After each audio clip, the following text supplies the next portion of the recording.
नमस्कार साथियों, स्वागत करता हूं आप सभी का एक बार फिर से नए वीडियो में। साथियों, आज हम इस वीडियो में एक बड़े ही महत्वपूर्ण समझौते के बारे में चर्चा करने जा रहे हैं, जो हाल ही में साथियों भारत और रसिया के बीच समझौता संपन्न हुआ है। साथियों, ये समझौता भारत के लिए कहीं न कहीं सैन्य और कूटनीतिक ताकत को एक नए स्तर पर पहुंचाएगा।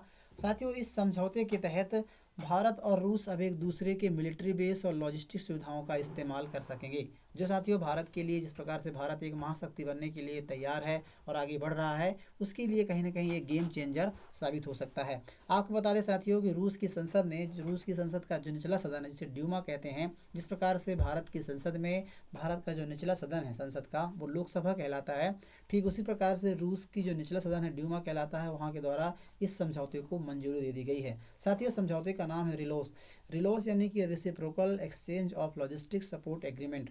इस समझौते के तहत साथियों क्या होगा कि भारतीय सेना रूस के सैन्य अड्डे, पोर्ट, एयरबेस और लॉजिस्टिक सुविधाओं का इस्तेमाल कर सकेगी। ठीक उसी प्रकार से रूसी सेना के द्वारा भारत की जो नौसेना एयरबेस हैं, एयरफोर्स स्टेशन हैं, मिलिट्री सप्लाई हैं, बंदरगाह हैं, इन सभी का इस्तेमाल रूसी सेना के द्वारा भी किया जाएगा। यानी कि एक तरफ से बात करें तो दोनों देश जो है एक दूसरे के सपोर्ट के लिए बने रहेंगे और उनके लिए कोई प्रोटोकॉल या फिर कोई प्रकार की जो कागजी कार्रवाई होती है जिसमें काफ़ी लंबा समय लगता है, वो नहीं होगा।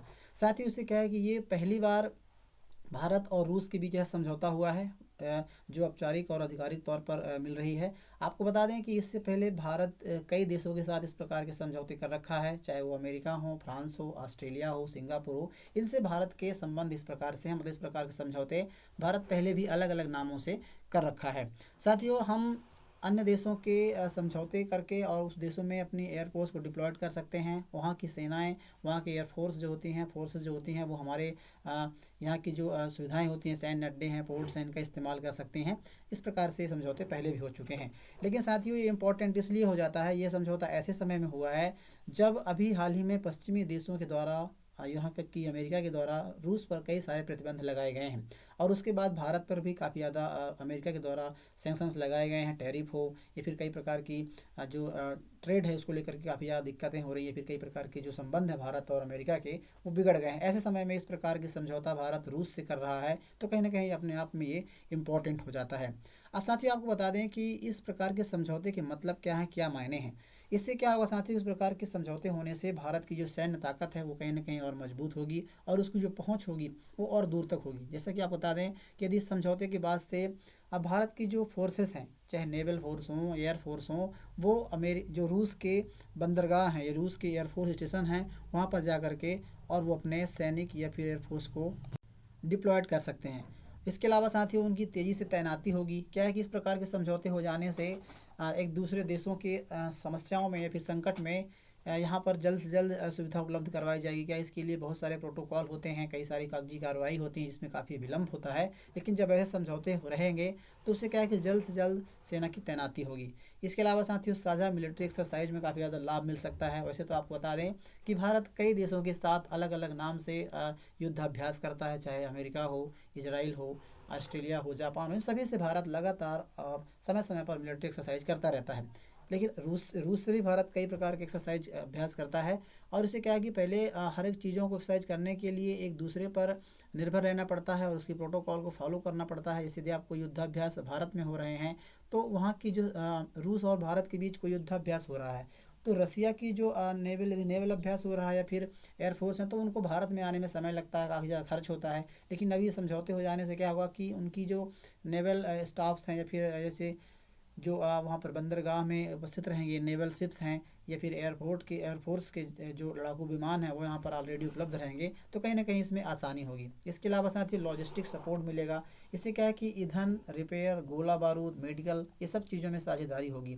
दरअसल क्या है कि कोई जब कमर्शियल जहाज़ होता है, जो किसी कारण से, आप सभी जानते हैं ज़्यादातर सप्लाई जो होती है पूरी दुनिया में वो जहाज़ों की सहायता से होती है, और जहाज़ अधिकतम सागरों में चलते हैं, महासागरों में चलते हैं। तो उनमें यदि किसी प्रकार की कोई तकनीक खराबी आती है, टेक्नोलॉजी कुछ खराबी आती है, कोई दिक्कत परेशानी आती है, तो उसमें क्या है कि भारत में यदि कोई, सपोज कीजिए कोई जहाज़ कहीं सामान लेकर के आ रहा है और भारत में बंदरगाह पर पहुंचता है, उसकी खराबी आ जाती है, तो यह समझौते से वहाँ पर ईंधन, उसकी रिपेयरिंग, ये सब चीज़ें यहाँ पर संभव हो पाएंगी।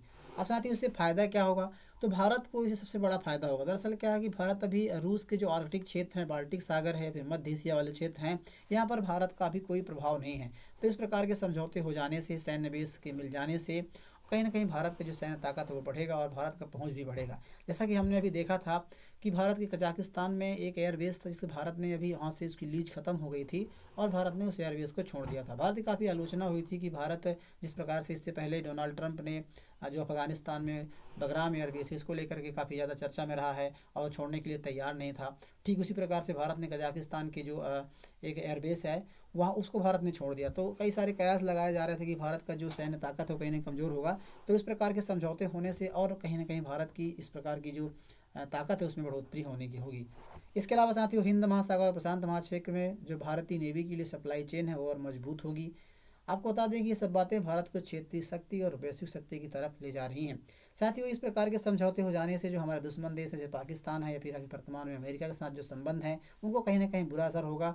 पाकिस्तान पर साथियों क्या असर होगा इसके बारे में यदि बात करें तो भारत की पहुंच सिर्फ दक्षिण एशिया में नहीं बल्कि रूस खुलकर भारत के साथ खड़ा दिखेगा।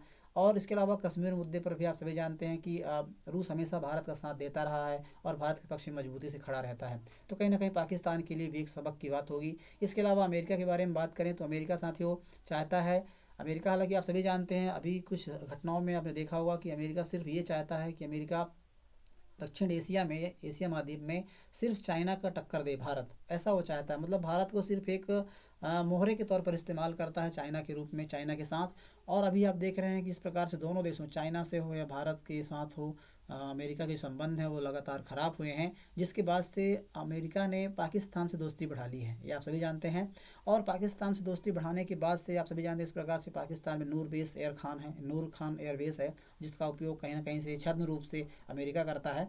तो ठीक उसी प्रकार से इस प्रकार के समझौते होने से अमेरिका पर कहीं ना कहीं दिक्कत आएगी और अमेरिका को भी काफ़ी चिंता की बात होगी।